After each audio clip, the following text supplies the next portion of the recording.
Ladies and gentlemen, good morning, good afternoon, good evening, wherever you are in the world, and whenever you are tuning into this video. My name is James Porcelli. And I'm Brian Thomas. And welcome to the Season 4 finale of Ruthless Talk. The season finale, Brian. That is exactly right. It felt like it was yesterday since we just started this fucking season.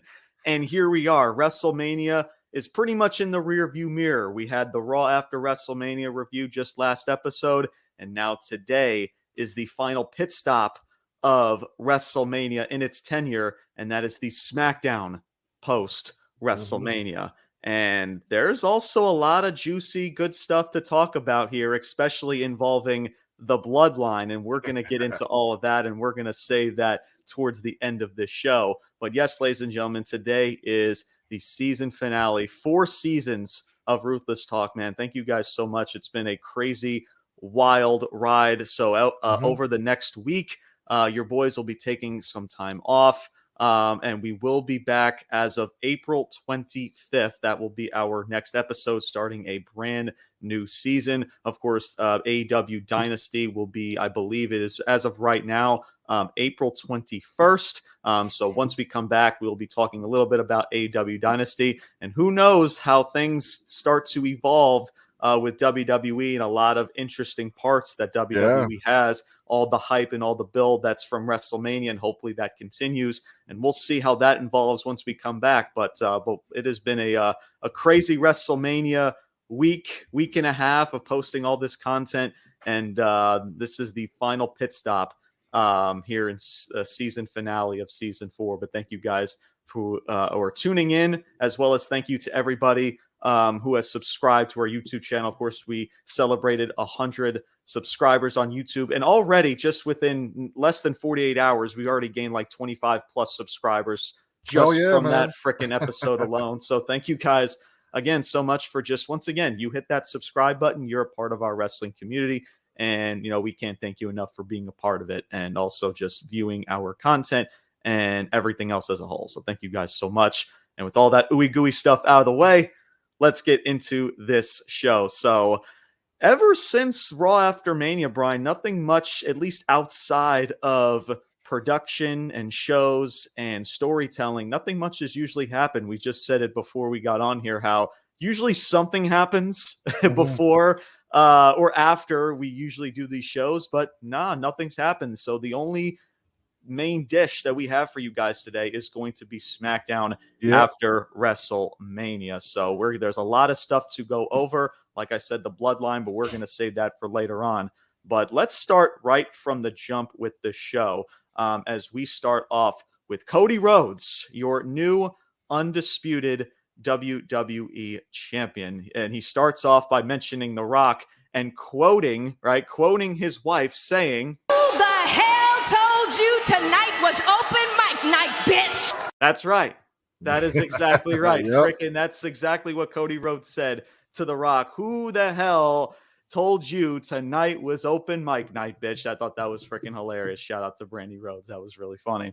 So freaking Cody Rhodes goes out there and pretty much talking about The Rock and the face-off that he had on Monday Night Raw and what he held in his hand. He said it felt awkward. It was very tensed up. But, as of right now, and he told The Rock, says, listen, you say you're going to be coming looking for me, but listen, I'll be right here waiting for you, pretty much. So I thought that was a nice little dig back to The Rock there, but he knows he needs to move on. The Rock is in the rearview mirror.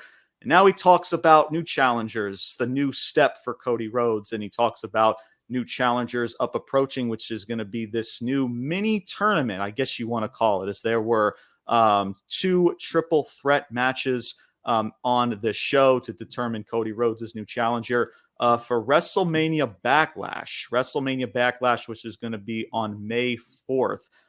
So Cody Rhodes talks a little bit about that, mentioning people like Bobby Lashley, people like LA Knight, people like Rey Mysterio, Kevin Owens, and AJ Styles. And he says, listen, he talks directly to the hard camera, says, listen, I've become the hunter and now I am the hunted. But listen, if you come to the king, you best not miss. And he does that whole line about being undesirable, undeniable, and now your new undisputed champion. So Nothing too over the top here, man. Of course, Cody Rhodes, he's most likely going to be on SmackDown a lot more now, especially with this draft, and who knows whether he now goes or stays on Raw. Does Damian Priest stay on Raw with the world title and he goes over to SmackDown? So yeah, definitely a nice, cool little lines from Cody, and definitely to kickstart this new chapter in his title reign. As yes, there were, I guess again you can call them tournament matches, number one contender matches. One of them, again, both of them were triple threats. One of them was LA Knight versus Bobby Lashley versus Santos Escobar.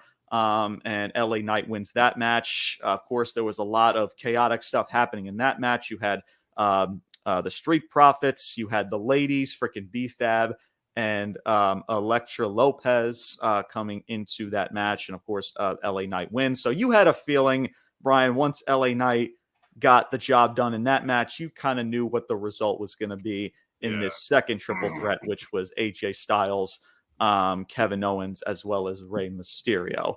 And of course, AJ Styles wins that match. Pretty cool finish. It was actually a Styles Clash from the top rope and delivered onto Kevin Owens, but laid flat onto Rey Mysterio, who was flat on the mat.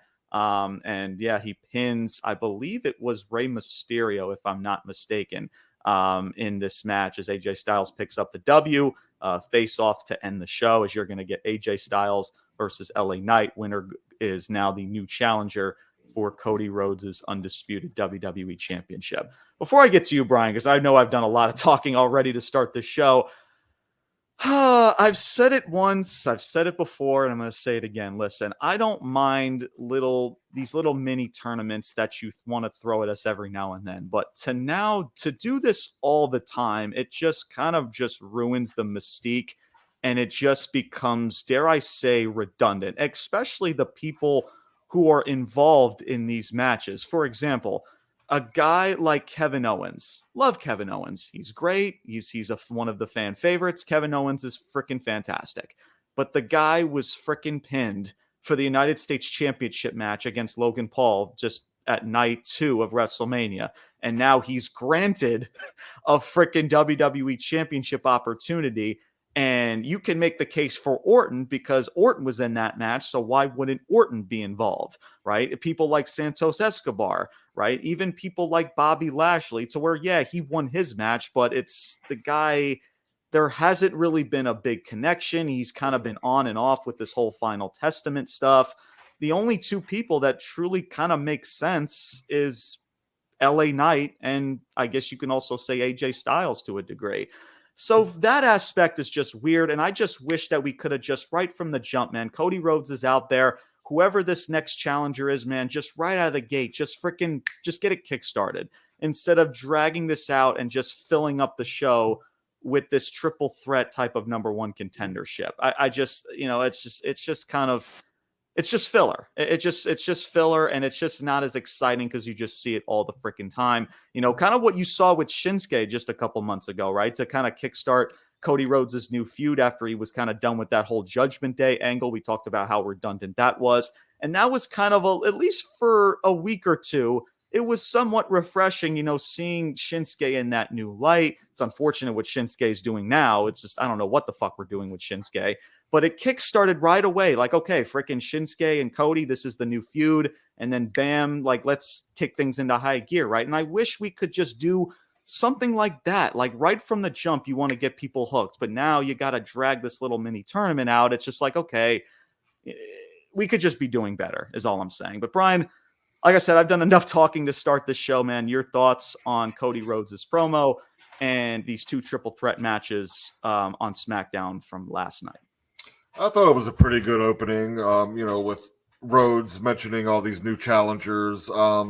Yeah.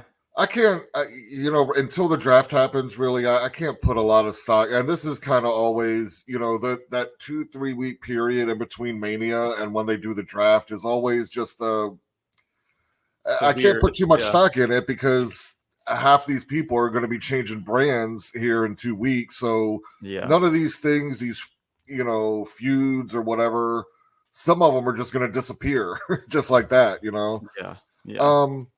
So yeah, and with Cody, like, yeah, it'll be interesting to see if, I mean, I would imagine Priest has got to stay over, or no, where's Judgment Day? Are they? Yeah, they're on Raw. Monday Night Raw. Yeah, so Priest has got to stay there. It'll just be interesting to see if Cody goes to SmackDown or if he's back and forth between both of them. And yeah, with the triple threat matches, I mean, out of the 6 people involved, like you said, I mean, the only 2 people that really made sense were AJ and LA Knight. So you knew that's what was coming.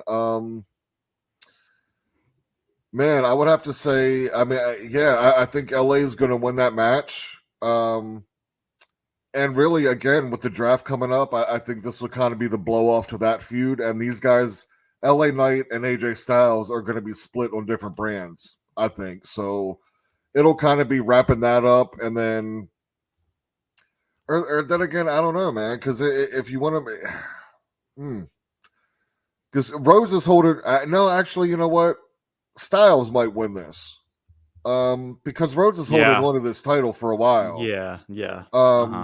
So yeah, I mean, would you give it to LA Knight just to have him lose? Where AJ Styles arguably could take that loss. So yeah, that'll be interesting. And like I said, I just can't put much stock in anything until the draft happens and we see where everybody is anyway. Yeah, no, that's fair. I mean, and who knows what the prestige of the draft is going to be, because we know when it comes to the draft, it's just a very on and off thing in regards to it. But yeah, I mean, we'll see when it comes to the draft. Like I said, that will be, I believe, the draft will start as of April 26th. And then Monday Night Raw will do their draft on April 29th. So hopefully things are set in stone once the draft happens and everything. But yeah, I think it's most likely going to be AJ Styles that picks up this W, or we've seen WWE do this before. They could go the triple threat route. It could possibly happen. No, I know, God, but I think it's going to be got to be one-on-one matches, man. But I think it is going to be AJ Styles. It's going to be a one-on-one match, at least for Cody Rhodes' first title defense. I think they would want it to be one-on-one for the most part. Yeah. But at the same time, WWE, they would want to prolong the story with LA Knight and AJ Styles, and maybe that's a way you would do it. But yeah, that would just be a complete fucking mess. See, I don't think they're going to prolong it. Like I said, I think they'll be split to different brands. Yeah. That's also possible too. Yeah, because with the draft, they can potentially just put this in the rearview mirror. They have the match, and freaking AJ Styles becomes the new number 1 contender. So yeah, that could possibly be the case. And of course, there's a story there with Bullet Club, right, and everything. So there's a story with that. So yeah, I think it'll definitely be most likely AJ Styles, but it wouldn't shock me if WWE just goes a completely weird fucking route and does a freaking triple threat. I mean, we've talked about it too. I mean, I don't know what that does for LA. I mean, it doesn't make sense. He got the win at Mania, so I mean, because win at Mania versus a number 1 contender. I mean, it's 50-50 booking, because and that's the weird thing about this too. It's like, okay, LA Knight gets this big victory, but then here he is when it comes to getting a world title opportunity. Here he is taking the loss. So it's that's what I mean about this whole like finding a number 1 contender through these little mini tournaments. Like, what is it truly doing for these people? Of course, there's the draft portion of it, but even with that, like, what is it truly doing for people like LA Knight? Now, who knows? And I know we've mentioned this before when it comes to LA Knight. Will this be the time to where LA Knight challenges Logan Paul for the United States Championship in the future? That's just, again, that could something they can do probably most likely for SummerSlam. Maybe not as of right now for WrestleMania Backlash or whatever. Go ahead, Brian. Yeah. Darius, I mean, what do you think? Do they give LA Knight the Money in the Bank this year? What do you think? I mean, that's a possibility. I think it's a year too late, in my opinion. But yeah, he could. I can't see anybody cashing it on Cody, but I mean, Damian Priest. I'll take that. I'll take that over freaking honestly United States Championship match. I'll be honest with you. Because that could possibly because Sammy now has this Intercontinental title. Because I've spoken about maybe Sammy potentially winning this briefcase, but now that he has the IC title, and as of right now, he's not going to be dropping it anytime soon. He just dethroned Gunther. So that's a possibility. But yeah, it could be a year too late, but it's a possibility to try to maybe right their wrongs from last year with the briefcase. Because I'm sure deep down, like this company knew, like especially with LA Knight, like they knew I think they knew pretty quickly, like, oh fuck. They dropped the fucking ball with LA Knight not winning that briefcase last year. It's good. It's a fair point, Brian. That's a very good possibility that it's a year too late, but that's a possibility to now right their wrongs and have LA Knight be the one to cash or to be the one to win the briefcase and potentially cash that sucker in and be a champion in the near future. So we'll see, man. We shall freaking see. But let's move on to the ladies. Here. We have Bayley, who is now your new undisputed women's champion. So she goes out there and she pretty much plays the big baby face card. She thanks everybody for this journey. She's I've won championships. I've lost championships at WrestleMania, but this just felt so good in so many different ways. And, she's praising the fans for thanking her. She's like, listen, I know this is Michael Cole's going to say this is cheesy, but thank you guys and everything. Right. Because now she's playing the baby face card and everything. She's out there, freaking being the baby face that she is now. And it sounded like she was about to do some type of open challenge, and out comes Tiffany Stratton. It's Tiffy time, baby. She comes waltzing out there to the ring and interrupts Bayley. And she's like, Alyssa, it sounds like you were going to do some open challenge. And with that being said, I accept because it's Tiffy time, right? And Bayley's like, listen, it's nice to meet you. Hi, nice to meet you, Tiffany, Tiff, whatever. And she, by the way, she comes out in this really cool attire. I don't know if people remember the movie Clueless.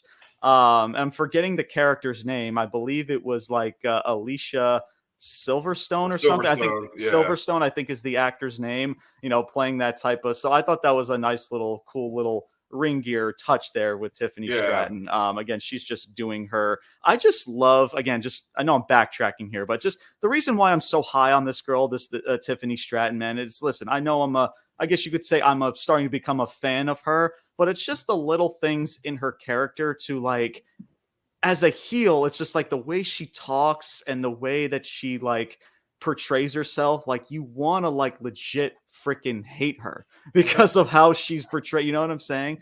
So like, and dude, the wrestling, oh, freaking forget it. Like she's proven that time and time again. So like the wrestling is just the cherry on top. But the rest of it is just how she's gelling into this character. I just think it's tremendous. Right. So Bayley's like, listen, I already had someone in mind to give an opportunity. And she mentions Naomi, and freaking Tiffany's like, she wouldn't even win a title if it glowed in the dark. And then that's when Naomi immediately, her music hits, and they come face to face. And Tiffany's like, listen, I've already beaten you here. So what are we doing here, giving you this opportunity? And she's got a fair point because she did beat her just a couple weeks ago. And this pretty much leads to a impromptu matchup between Tiffany Stratton and Naomi. And Naomi wins this match. Freaking Bayley was at ringside, so freaking I guess they're going to have some type of rubber match maybe in the near future since they're now split 1-1. I mean, Tiffany said, hey, I've beaten you. Now Naomi's beaten her. Now they will have a match. Naomi and Bayley will have a women's title match next week. Kind of the same goes for like Sami Zayn and Chad Gable, like we talked about on Raw. And now they're going to do the same thing here with Bayley and Naomi. So Tiffany Stratton takes the L here. Oh, I don't know. I'm very skeptical and mixed bag with this, man. But Brian, I'll have you start. Your thoughts on this segment with Bayley and this match between Naomi and Tiffany Stratton. Well, first, shout out to the crowd giving Bayley her flowers, man. Just so happy for Bayley, to have that moment at WrestleMania and last night. I like it actually with Naomi, because I think she does need to be in and around a main event picture. Maybe not for the title necessarily, but I think this sets up, because again, you're going to have two faces essentially, Bayley and Naomi. So this is ending in a DQ. Stratton's coming out there and going to interfere with the matchup. There's right. So that I'm cool with, because it sets, it continues that feud with Naomi and Stratton. And of course, Stratton is going to make her way to the title picture here pretty soon. So yeah, I had no problems with it. To me, it's more like I'm glad they are keeping Naomi in that spot again. With adjacent to Bayley. Obviously they're high on Tiffany Stratton and keeping Naomi up in that same echelon of females, of wrestlers. Yeah, absolutely. So yeah, I like it, man. Bayley will win next week, or I don't know, whoever wins. I don't know, but it'll be because of a DQ because of Stratton. But yeah, I'm digging it, man. Yeah. No, very fair points there. Hopefully with Naomi, she doesn't just become like kind of this throwaway challenger type thing where Bayley just kind of beats her and then you move on to Tiffany Stratton. Now that's why I don't think she's gonna take a loss here against Bayley. It's I mean, well, you would think, right? Or not a clean loss. Yeah. Not a clean loss, or just some type of just schmozzery type of finish, you would think. Right. Now with Tiffany Stratton, right? So obviously, and I agree with you when it comes to Naomi. Like it's more than believable, and it just makes sense for her to be in this position. And frickin', about damn time, right? In regards to with frickin' Naomi, as well as Tiffany Stratton too. And I think Tiffany is even though she's been here on the main roster for pretty much a cup of coffee, I think she's a really good first challenger for Bayley. In regards to this, the one thing I would nitpick about this is that it would be way too early to have this type of interaction. I would love it if you were to save this, possibly maybe for SummerSlam or somewhere down the road, because right out of the gate, right, you kind of put off Tiffany Stratton ever since Elimination Chamber. I mean, everyone heard this reaction that she got at Elimination Chamber. She was the fan favorite, like legit. And we're not even talking from the States. We're talking from freaking Australia. It's so weird how, James, they'll see, they're going to, after WrestleMania, then they're going to kick to high gear. Well, she's already beloved by the fans already. She's already a hot commodity. Why cool her down and take her off of television, which was kind of very odd. And now you have her back on TV with the champion, and now you have her lose this match with Naomi. That part I don't really like. But again, Naomi, she can't freaking lose either, because, she's kind of been also pretty much 50-50 booked. So this was kind of a mixed bag situation for me when it comes to this entire thing. I don't like how you kind of put Tiffany Stratton on the sidelines, and now after WrestleMania, which I'm fine with to a degree, but I wish you could have just kept her momentum rolling. Sure. And while she was already hot at Elimination Chamber, she hasn't been on TV very consistently, and now the SmackDown After Mania, here she is just losing simplistically. I'm not really a fan of that at all. However, go ahead, Brian. The other females? I guess it doesn't matter with the draft coming up. It doesn't matter. Yeah. It's just I wish we could have gotten to this point a little bit differently than Tiffany Stratton just losing straight up. But who knows what they do moving forward. But I think a lot more good outweighs the bad here in regards to it. Again, you can say like this stuff is nitpicking, but honestly, like, again, because I'm just a fan, Brian, of just like, why, if it ain't broke, don't fix it, right? Like, you kept her off just to save her for Mania because you didn't want, because I'm sure some people, they look at Tiffany Stratton, they're like, oh, don't know too much about her. But from a lot of wrestling fans, man, she was beloved going into or after that Elimination Chamber match. So it just didn't really make sense if she's already getting this reaction heading into Mania and taking her off of it. It's just kind of weird. But Tiffany Stratton, where she is right now, I think, is a really good first opponent for Bayley. And yeah, Bayley will win this match, as she freaking should be. Yeah. And who knows what Tiffany Stratton does. I mean, I've spoken about her winning the Money in the Bank contract. That could still be a possibility as well. So who freaking knows? So look, I'm gonna let this play out, as people always freaking tell me. I just wish we could have gotten to this situation without Tiffany Stratton losing the way she did. And I said the same thing about Naomi too, when she freaking lost too. I'm like, great for Tiffany Stratton, but what did that truly do for Naomi when she just came back to the main roster? So, well, I mean, if they, again, because since this is going to be the second one, if you could assume maybe they do have a third match, for the, who gets 2-1. And if these two women feud for, the next 3-4 months, I'm down with that. Yeah, no, and I want that to kind of be like the main takeaway here is that with these women involved makes sense, especially with Tiffany Stratton and Naomi to that degree. Like it makes sense for Bayley, and also it's a good first visual. And again, same like I said with Cody Rhodes, it's kind of like the good first opponent for Bayley, which is Tiffany Stratton. You can also make an argument to say, man, like Tiffany Stratton and how she's already become such a hot commodity. You can make the argument to where, hey, let's push this maybe towards SummerSlam and really make this like a big fight feel, but again, at the end of the day, there's more good that outweighs the bad in this situation. Again, hopefully things just continue to execute with Tiffany Stratton and her booking. Same with Naomi. Hopefully Naomi just doesn't become like the fallout to this she just goes back to whatever the fuck she's doing. And so we shall see in regards to it. So, but yeah, it's really good to see Naomi and Tiffany Stratton, two tremendously talented individuals in this spot. And also two people that haven't been, especially for Naomi, someone who hasn't really been in that title picture as of late. It's always just been Becky and freaking Bianca Belair and Charlotte and all these people. So again, Naomi's never really got that push. I mean, tag team championship, but as far as she's never been a serious contender. She was a SmackDown Women's Champion, but that was pretty much like a fart in the wind at this point, pretty much. She got punished, by the way, right when she brought up the Glow title, and I remember this from freaking when she was on Total Divas. Freaking WWE told her to take away the Glow from her women's championship. Freaking, can you imagine, Brian, what you can do for merchandise to sell those Glow fucking titles? And then WWE, because they didn't fucking come up with it, now you gotta freaking it's gotta go.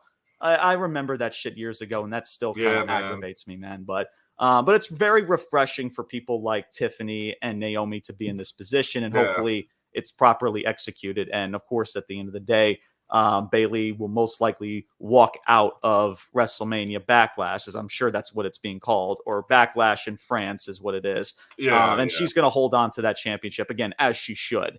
And we'll see. And hopefully things align with Naomi's booking as well as Tiffany Stratton's booking, to where, who knows, Money in the Bank, the women's Money in the Bank briefcase for Tiffany, and then hopefully there's somewhere with Naomi moving forward as well. So it's going to be interesting to see where she goes moving forward, but we shall see. So before we get into our final topic, man, I do want to mention this super team that I've been talking about for quite some time, and we've talked about it too, me and you, Brian, in the past, is Jade Cargill and Bianca Belair. So they were pretty much, I guess if you want to say, and I'm not sure how long this tag match went, but they were in a tag match with Chelsea Green and Piper Niven. Pretty much kind of how everything went down between Jade and Chelsea from this past Monday night on Raw, but now it's in a tag match, man.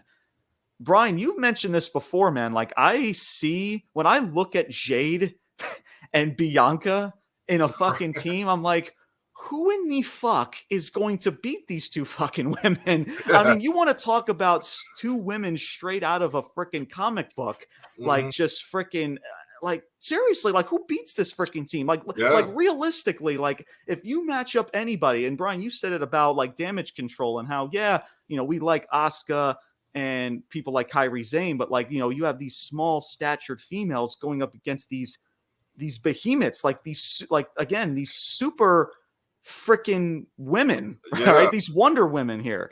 It's just, and it's such a badass freaking visual. Now, it looks like they're going to be going after tag titles moving forward, which honestly I have no problem with, because one, it helps Jade Cargill. It's going to do nothing but benefit her, and it keeps Bianca away from the women's championship. I feel I've said that for weeks now, that she needs to get away from that women's title. I feel like her just always being around the title picture is doing more harm than good for her. So she's helping Jade become more of a badass along the way. And it's such a cool dynamic with them as a team. So if they want to go after tag titles, I am more than freaking okay with that. As Jade got the victory with the Glam Slam. Again, she pretty much just freaking tossed Chelsea Green like a rag doll, hit the freaking Glam Slam, and that was it. Freaking good night, Chelsea Green. So, Brian, before we get into our next discussion that I want to go over before the final topic, your thoughts about Jade and Bianca, this super team here going after tag titles.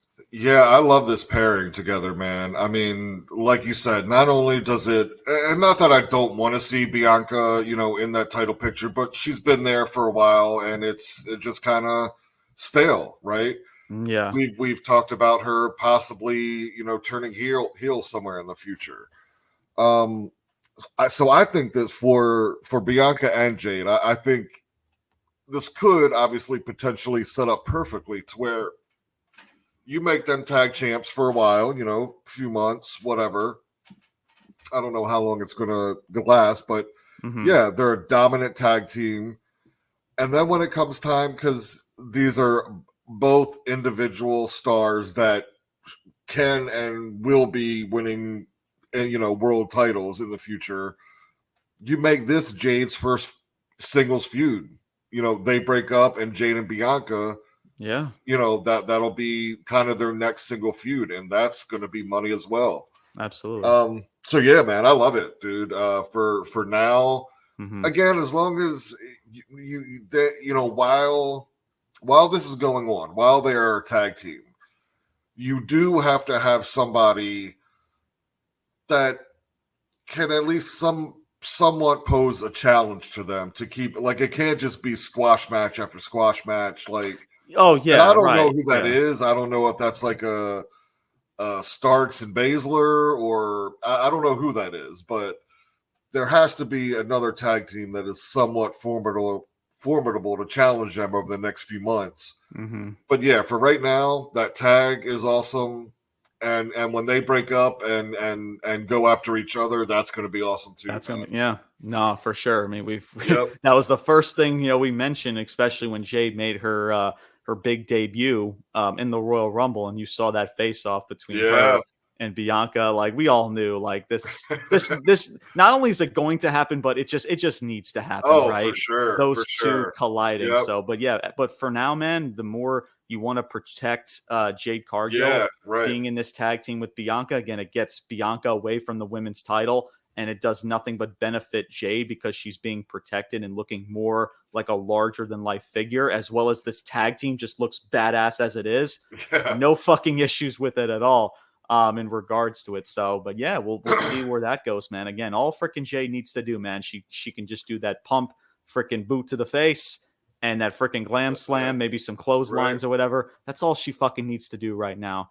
I get it. Yeah, eventually she's got to evolve, but as of right now, man, that's all she just needs to do right now. And we're and like I mentioned too, we're just seeing a little taste right now. Like, there is no doubt in my mind she is leaps and bounds right now from what she can do in the ring compared to when she left AEW. No doubt in my mind. Yeah, I'm sure. Yeah, and I'm sure a lot of it's pretty much saved for a bigger stage. And Brian, how many times have I said this about just wrestling matches and how you save those bigger matches where you showcase, like, hey, guess what? You never thought I had this in my arsenal. Freaking boom, freaking hit him with this type of maneuver and that type of maneuver. And that's what makes those maneuvers so much more special. But nowadays in wrestling, you see that every day, every week, underneath the fucking sun. And that's just what's so refreshing about Jade Cargill. Because yeah, you're right.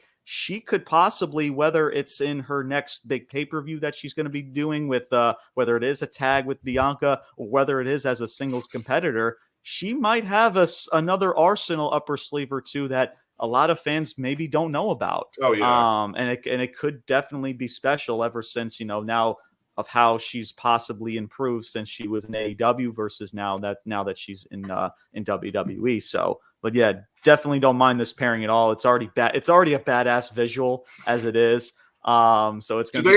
They don't have a name yet, do they? Right? I don't think Bianca they have a name. and Jade, and they don't really have a name yet in regards to it. I don't even want to think about a name because I just feel like the WWE would come up with the most freaking cringiest fucking name. Probably, right? but this team, like, it deserves a badass. I mean, no, absolutely.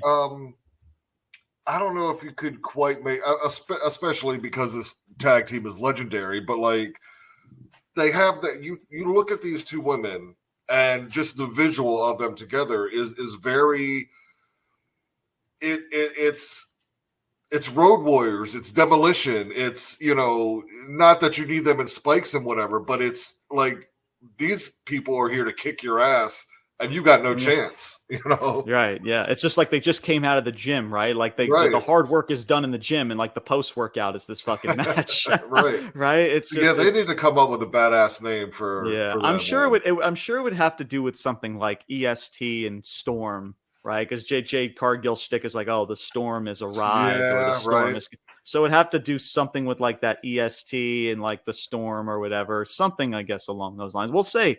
We'll see if they are going after tag titles. You would think that freaking WWE would start hinting a name for these two moving forward. So I don't know why we ever got away from like I'm sorry to go off on a tangent here, but like even back in the day, right? It like say like when Hogan teamed with Macho Man, right? They were the Mega Powers, right? It didn't necessarily have to do anything with Hulkamania or Macho Man. So I don't know why we continue to like, oh well, it's gotta. Which that's what they're, the Rock and Sock. It's what WWE does. Instead of just saying, hey, yes, this is Jade and this is Bianca, but this is their team name. It doesn't need to be.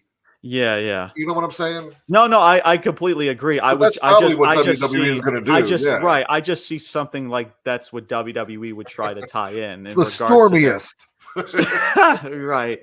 Yeah, no, but I completely agree, bro. Like 100%, because I was thinking the same thing. Like, just give them like a simplistic name that's just like, again, it's simple, but it makes sense, and it's not like cheesy and cringy and awkward. You know what I mean? Yeah, no, 100% for sure. Like, make them if they're going to be a tag team, then at least for the time being, make them a team. Like it's not Jade and Bianca. It's whatever their team name is. Yeah, keep giving them like matching gear and shit. Like let's freaking do this, man. If they're gonna be a tag team for the foreseeable future, then at 100%, absolutely. Before we get into our big final topic here, I do want to mention Braun Breaker, and I'll try to keep this short in regards to it. And this does have something to do with Cameron Grimes here because. I like Braun Breaker. I these matches that build him up in regards to it is great. And, so in this match, they had Grimes springboard off the rope, and it looked like he was like a spear in midair, but it was pretty much just like slamming him down back to the mat. And then Braun Breaker hit another spear for good measure. Great for Breaker. I don't know what the fuck we're doing with Cameron Grimes. It is very, very weird because if you remember, Brian, like this dude in NXT was like on top of the world. Like this dude is a really good talent in every spectrum in his game, like with his character, his in-ring ability, right? He did the whole shtick with like the $1 Million Man and LA Knight, that whole feud in NXT. And now he's just a glorified jobber. He's got the jobber entrance, the jobber match. He's a glorified fucking jobber now. Yeah. And it's fucking weird what we're doing with this guy because this guy is more than just a jobber. He's fucking talented as shit. And it's just weird how we're taking Braun Breaker, right? Who, yes, should be being booked as such in this way. But you could have took somebody from fucking Detroit and just had them get fucking squashed within 2 minutes, man. Yeah. Instead of Cameron Grimes continuing to just be the jobber, because that's the problem here. He's legit now the jobber of this company, and it just doesn't sit well with me. But Brian, your thoughts, if any, about Braun Breaker and this match he was in with Cameron Grimes? I mean, I completely missed this. So yeah, I can't really comment much on it other than Yeah, what else are you going to do with Braun right now? I mean, yeah, but you're right. Like if he doesn't need to be going out there just squashing.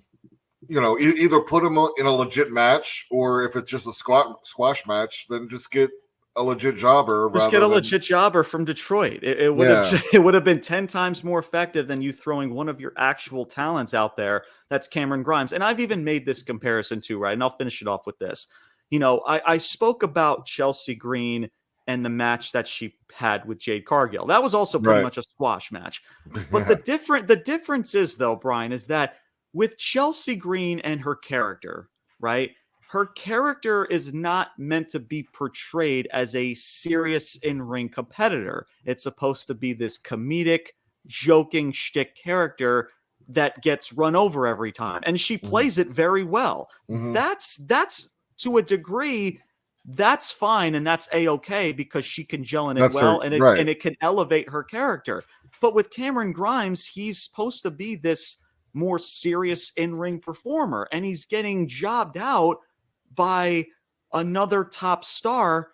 It's just why? Like, that diminishes somebody who's supposed to be a serious in-ring worker versus somebody like a Maxine Dupree or a Chelsea Green that goes out there and it's just like, yeah, okay, you believe that she would get squashed in under a minute because it's fucking Chelsea Green. But with freaking Cameron Grimes, it's like, okay, how seriously can I take you when you're supposed to be the serious in-ring competitor, but you just got the freaking doors blown off of you for less than 60 seconds. Yeah. You see what I'm saying?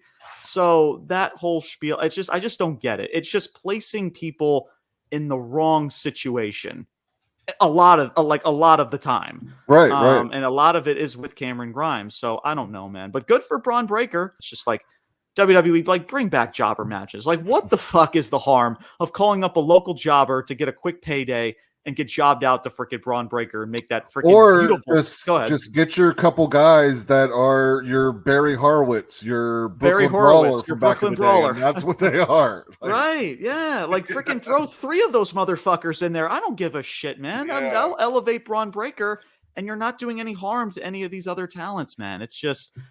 oh my God, it's frustrating. To a degree, it's frustrating, but it's good to see with Braun Breaker. It's just frustrating on Cameron Grimes' part. But let's get to this final topic, man. Let's get straight into this. The main dish, the stuff that everybody is talking about, and that is the question mark, a new bloodline that's forming here.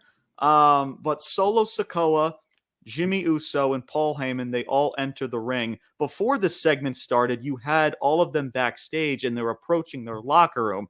However, now that locker room has been taken by your new champion, which is Cody Rhodes. And freaking Kevin Owens was funny. He's like, yeah, sorry, this isn't your locker room anymore. Like, there's a supply closet over there. Thought that was funny by KO.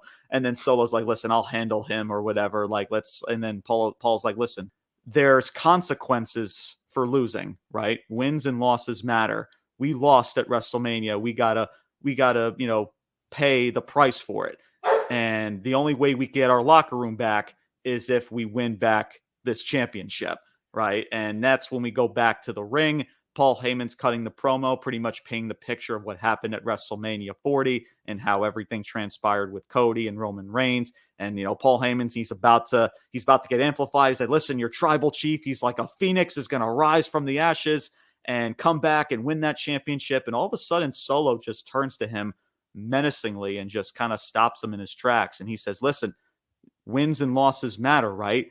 And, losses needs change. And he turns to Jimmy Uso. And Jimmy Uso, because Jimmy freaking lost his match to his brother Jay. Right. And I'm going to speak on Solo's part in just a second. But he creeps over to to Jimmy. And Jimmy's like, you talking about me right now? Like, you're this, like, I'm your brother. You're talking about me. And slowly he was about to look like he was about to like pounce on him. But then he gives him a nice hug. He's like, I'm your brother and I love you. And Jimmy's like, I love you too, man. I love you too. And Solo slowly turns his back to him. And all of a sudden, wham, out of nowhere, freaking a guy with a hood over his head attacks Jimmy from behind. And it's revealed to be Tama Tonga, New Japan Pro Wrestling, a big star in New Japan. He attacks Jimmy Uso from behind, and they just annihilate this motherfucker. Both him as well as Solo Sikoa. Paul Heyman is like freaking baffled. Like, this was not a part of the plan. The tribal chief did not plan this. This was not a part of our plan. And they just take out freaking Jimmy, man. And freaking, so they're all standing tall. He freaking delivering Solo spikes to the throat, freaking repeatedly. They do the hip attack in the corner with the steel chair around Jimmy's neck.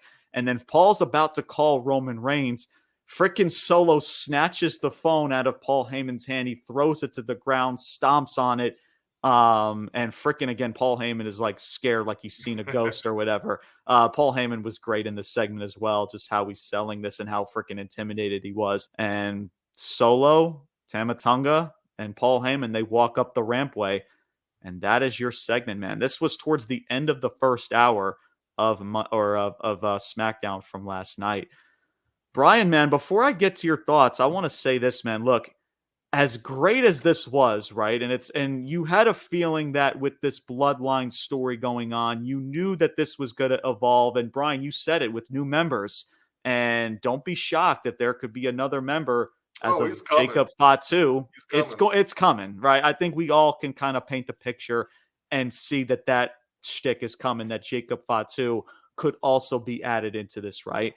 This was the best Solo Sikoa has looked on the main roster, period. This was beautifully freaking done to make Solo Sikoa actually look like an enforcer.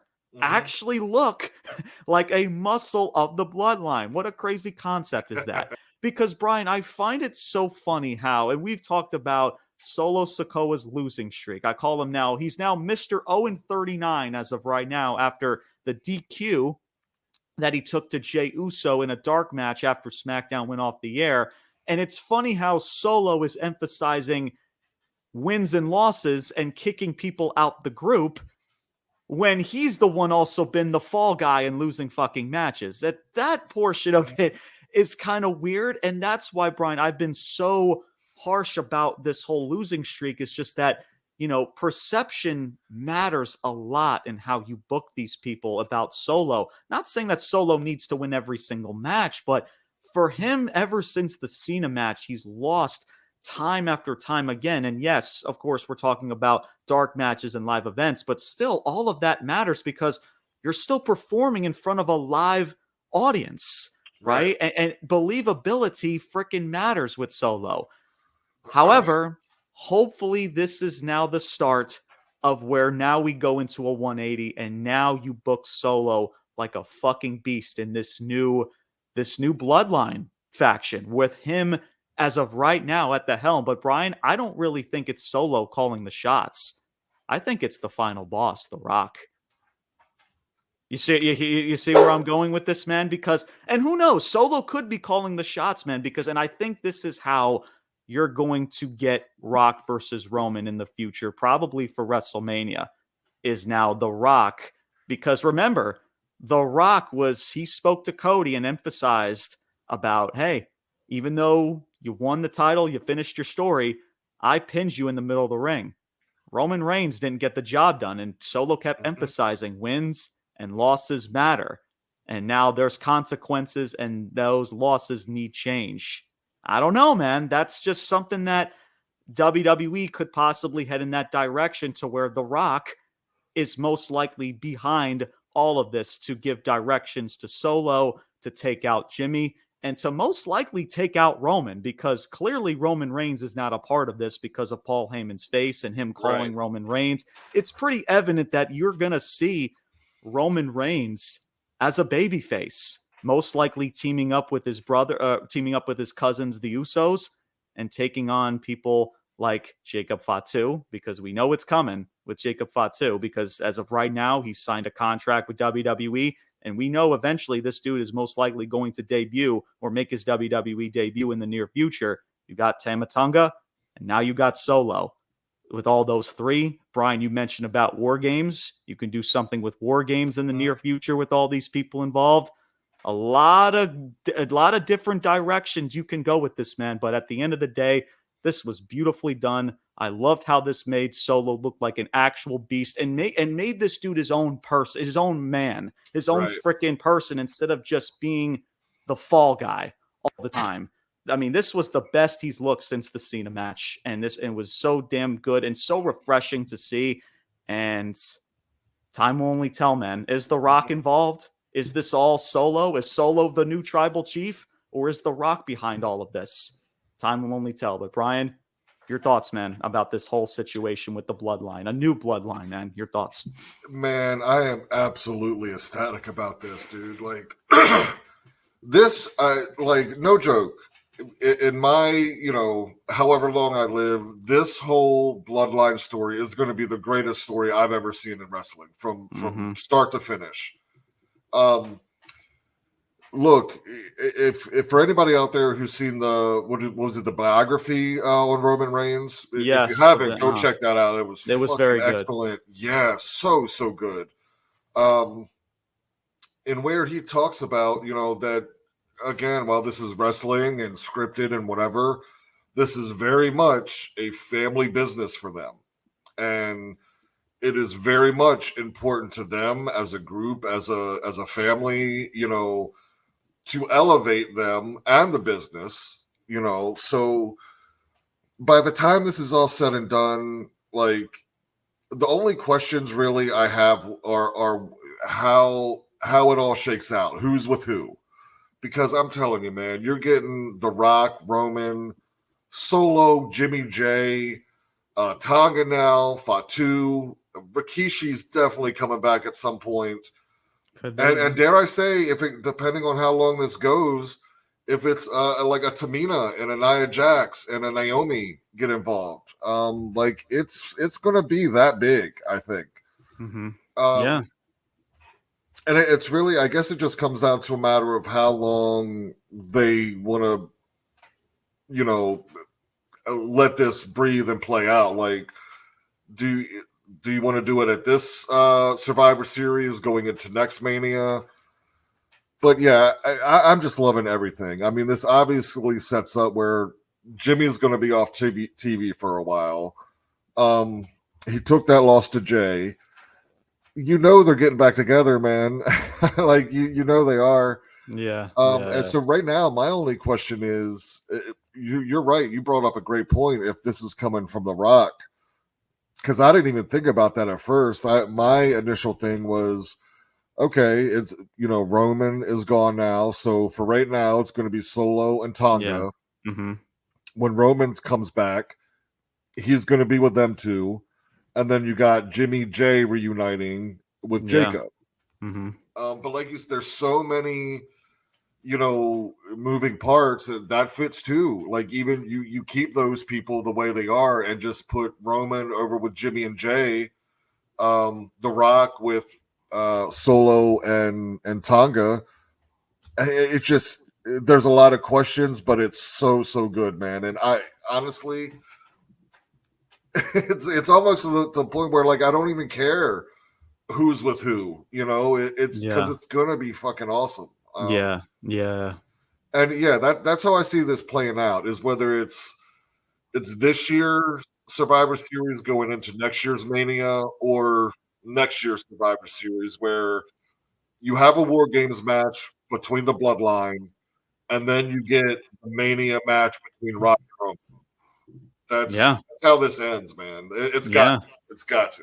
Yeah, that's why I mentioned The Rock, because it would make sense for The Rock to be the person behind this. Now that, like I said, he did his job. He defeated Cody Rhodes. And Roman Reigns. Yeah, sorry to cut you off. No, go ahead. Because Solo was, so much about, the loss, and Jimmy didn't get it done.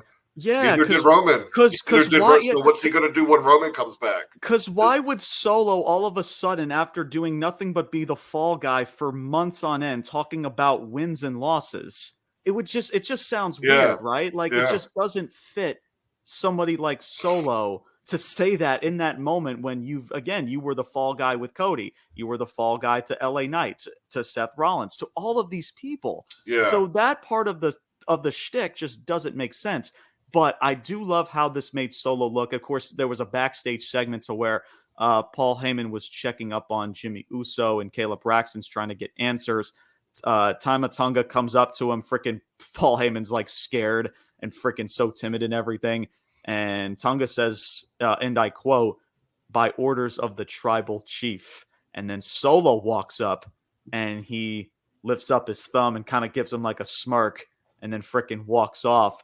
So pretty much saying like, listen, if you get in our way, if you mess stuff up, then you're going to get one of these maybe in the near freaking future. Yeah. So again, man, Solo, this portrays Solo's not the tribe. No, it's not. It's the Rock. It's not Solo. I told you, man. It's the Rock. I'm telling you, man. The Rock is behind all of this. But the fact that the Rock, and this is what's so good about this, is that the Rock, you're not going to see the Rock for quite some time. Right. It's going to be Solo. It's going to be Tonga, and it's going to most likely be Jacob Fatu leading this whole shtick. And if you keep making Solo look like this, man, this could definitely maybe right the wrongs of you putting him on this losing streak. But it's got to start now moving forward. He did so well in this segment. Like I said earlier, this was the best Solo Sikoa has looked since he came to the main roster, period. It's not even fucking close. And it was so damn good to see. And yeah, babyface Roman Reigns, man, that's most likely what you're going to get. He's getting Das Boots from his own fucking bloodline. Right. So, and listen, I know, and I'll kind of end it off with this, man, as we're nearing the end of this episode, but I will say with Roman Reigns, because I know we've been very skeptical about Roman and him going back to the face character because he's been doing such good shit as a heel. But man, that whole shtick with him being a part of the Shield and that first babyface Solo run and the suffering succotash, that shit's gone, man. That shit's gone. And I think that Roman Reigns, because of how he is now evolved into this new character, into this new gimmick, you're going to see a different type of babyface run from Roman Reigns that 100%. You did see many, many years ago. Because I know a lot of people, I'm sure, are still maybe to this day are skeptical about that. But I'm telling y'all, man, now that Roman is now more comfortable, now more than ever in this shtick, you're not going to see that same babyface character that you saw many years ago. You're going to see a difference in the best way imaginable in this babyface run, teaming up with his cousins, the Usos, and going after, his other cousins, Solo and Tonga and Fatu. And who knows, Rikishi? Who the fuck knows, man? Yeah. This could. That's what I'm saying. Like this, even the way, man, just after watching that biography, this is, and hearing Triple H and the way, long-term storytelling is back to some degree. Yeah. And so, this is, man, it's going to be the best thing I've ever seen in wrestling, bar none. Yeah, no, absolutely. And like I said, this has been, and we've talked about this Bloodline story for years and how it's pretty much been, dare I say, been the big positive light in this company for years and years and years now. And a lot of it has to deal with of course, with people. And Roman Reigns has said himself with people like Paul Heyman, that has a lot to do with his character and a lot of other people behind the scenes. And yes, Triple H to a degree, but man, this has been something that has been built up for a very long time with a lot of other outside resources. And those outside resources is what's going to truly continue to make this this whole shtick really, really special and really, really good, and have a really good conclusion and aftermath out of all of when this is all said and done. So yeah, time will tell. Tonga, he's made his freaking debut, and now we're just waiting for Jacob Fatu. You're waiting for Jacob Fatu, bro. I'm telling you, man, if you let Jacob Fatu just be him, himself in this faction, oh, dude. Are you fucking kidding me? Yeah. This could. I'm telling you, man. So what? So you think that the faction will be Solo, Tonga, and Fatu? Yeah. I believe so. Yep. Yeah, and I think and now you're Jimmy, and then you'll get Jimmy J, and Roman, Okay. And those three are gonna most likely collide. The Rock. You may not see The Rock. I mean, he's probably gonna have unfinished business with Cody. And I think once that is all said and done, that's where The Rock will be more involved with Roman and with the bloodline and everything. Because The Rock said himself, when he comes back, he's going to be looking straight for Cody. He's that's why he has his ducks in a row. People like Solo, people like Tonga, people like Jacob Fatu to take care of, I guess you could say, his light work, right? Which is freaking his cousin Roman, as well as the Usos and everything. Listen, Jimmy lost his match, get him out. Freaking Roman Reigns lost his title. He's not no tribal chief. Get him out, right? Yeah, like I'm the final boss here, right? That just makes the most sense to get to Rock and Roman. And we've spoken so many times about how, because I've even said it too, man, in regards to The Rock, because it's just like, can you truly boo The Rock, right? And how good this dude is. And I've spoken about maybe Rock doesn't turn on Roman, because that's how this is going to portray here in the Rock turning on Roman is this right here, creating this new bloodline. Right. But I also made the argument to where, man, like, because The Rock is just so beloved by wrestling fans, it would still be very effective for you to have Roman turn on The Rock. But this is where they're going, and bro, I have no freaking issue with it, man. Like I said, you're going to get a different type of babyface Roman. You're not going to get that babyface Roman from 10 years ago. This dude has leveled up. Yeah, ahead, that babyface Roman, I mean, I don't want to mention him, but that was Vince. I mean, that was scripted. Like, I mean, Roman didn't it was shoved down your throat for years and years and freaking years. And that's Joe Anoa'i, Roman himself. That's why he stepped into Vince's office that day and said, listen, I understand you want me to portray as this baby face, this kind of in-betweener shtick, like, oh, I'm getting cheered and booed, kind of what Cena was for majority of the time, right? But he was like, man, like, something's got to change. Like, it's got to change now. And when he comes back babyface, it's gonna be gold too. Like, you're not getting what you got 10 years ago, whatever. Absolutely, no doubt, for sure, man. So who do you think we see first? Do you think Roman or The Rock? Who do you think we see first? I think if I had to choose one, probably Roman. I was thinking too. I think Roman. Probably Roman. And most likely for SummerSlam for the most part. And for The Rock, I mean, who knows? And again, The Rock, you really never know with The Rock and all the projects that he has outside of WWE with Hollywood and now TKO, the XFL. So I forgot about XFL. Yeah, so there's a lot of other outside projects that The Rock is doing. But I mean, the way he kind of ended that promo with Cody, like, he's gonna come back. It's just a matter of when. But I do think you will see Roman be the first to come back, and then I think maybe shortly after, around SummerSlam time, and maybe beyond that, you'll probably see The Rock come back around that time frame. Probably around middle of the summer, most likely. But we'll see, man. Overall, man, look. The Raw after WrestleMania, again, nothing over the top, but it was damn good and damn consistent. And same goes for this SmackDown as well, man. And of course, freaking this whole Bloodline story that now continues to write a new chapter was the big main focal point out of all of this. And it creates a lot of good questions, a lot of anticipation to see what direction this company leads into, as well as with people like Bayley, as well as with people like Cody Rhodes, and how most likely it's going to be AJ Styles. That's going to be his first opponent for WrestleMania Backlash. So I said this last episode, man, look, as great as WrestleMania was, and this was a successful WrestleMania weekend, as well as a WrestleMania week in aftermath here with Monday Night Raw and SmackDown. But now that hype is now come and gone. WrestleMania is in the rearview mirror. Everything is in the rearview mirror. And now it's time for you to kick things into high gear and keep this momentum rolling, because it's always WrestleMania time, Brian, to where a lot of maybe casual fans, a lot of returning fans, they come back to review the product.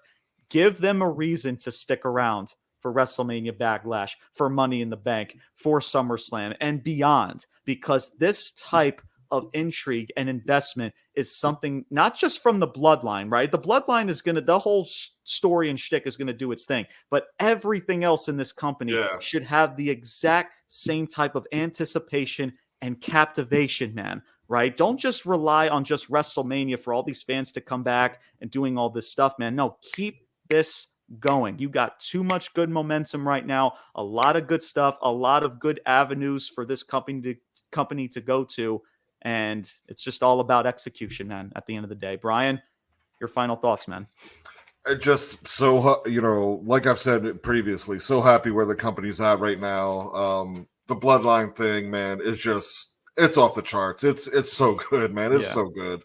Absolutely. But yeah, I agree with you, man. I mean, there's a lot of New talent here. Dragunov made his debut. Obviously, Stratton's, still Tiffany new Stratton. in the company, and she's Roxanne Perez. Roxanne Perez. Yeah, Braun Breaker really yeah. hasn't got going yet. So yeah, there's a lot of good stuff for the future of WWE, man. So again, as we go off here and take a little, week break, man. It's, we talk about WWE and AEW, and it's major leagues, minor leagues, man. That's what we're talking about here. I said my piece about AEW. I don't even know if I didn't want to freaking go there, but yes. Yeah, I'm just how good WWE. The spot absolutely. they're in right now is just the only people that can fuck it up is them, and they have before. Hopefully they don't. Right? Yeah. No, it's happened, it's paved. The path is there, man. Yeah. No, it truly is. No, 100%. And, listen, there's a lot of, and I'll end it with this to close it out. There's a lot of tribalism, right? People come across, whether it's on social media of us talking positive about WWE or positive about AEW or vice versa, whether it's negative or not. And we always, people always come across like, oh, you're just a WWE fanboy, or you're just an AEW fanboy. No, like, guys, this platform is all about wanting to see all of these companies, right? Freaking TNA, MLW, New Japan, all of these companies bring the best out of one another to put on quality professional wrestling shows. And that's just what it's about. And for us as a community, it's all about just being honest and calling it the way it is, no matter what company it is, right? We always come across people freaking TikTok and Instagram, right? I hate that I'm calling these people out, but people think that we're just being fanboys of a certain company. That's not what this is about, man, right? I mean, yeah, we watch majority of the time companies like WWE and AEW because, again, we're human beings, man. We got freaking lives outside of this freaking of this podcast and professional wrestling, right? And it doesn't mean that we're not paying attention of what people in New Japan are doing. Doesn't mean it doesn't, we're not paying attention of what people Mox in TNA just won are the title over there, man. I think he just became the first person that won AEW, WWE, and New Japan. Yeah. Yeah. I mean, Moxley winning a championship over there, the IWGP World Title. You got freaking, Dolph Ziggler, Nick Nemeth, and TNA Impact that's doing his thing.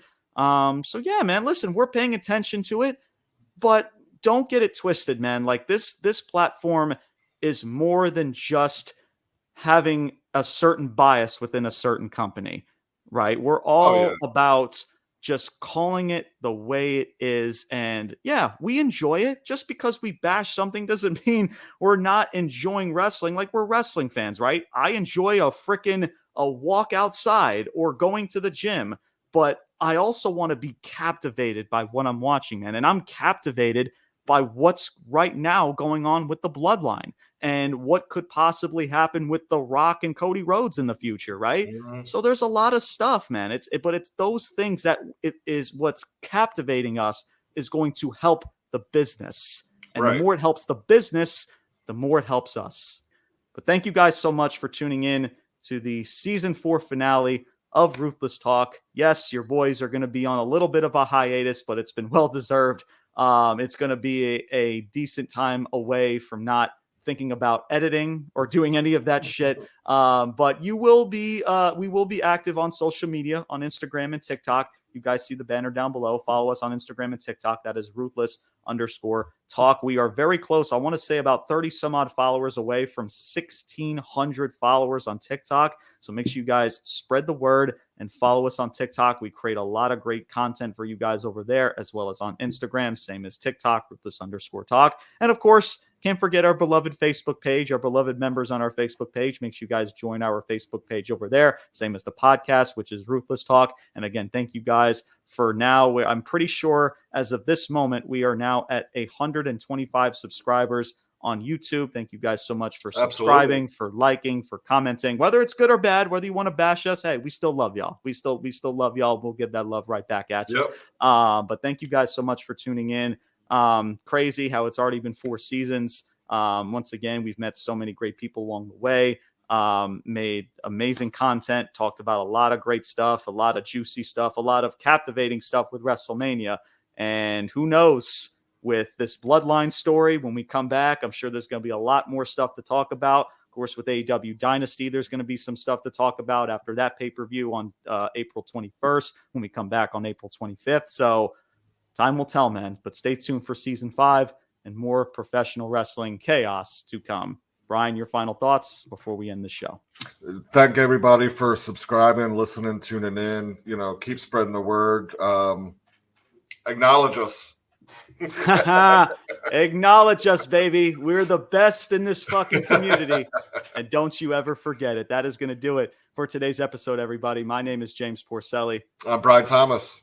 And until next time, there will be a next time. Your boys are signing off saying salutes. Peace out. And take care, everybody. Yeet! Yeet!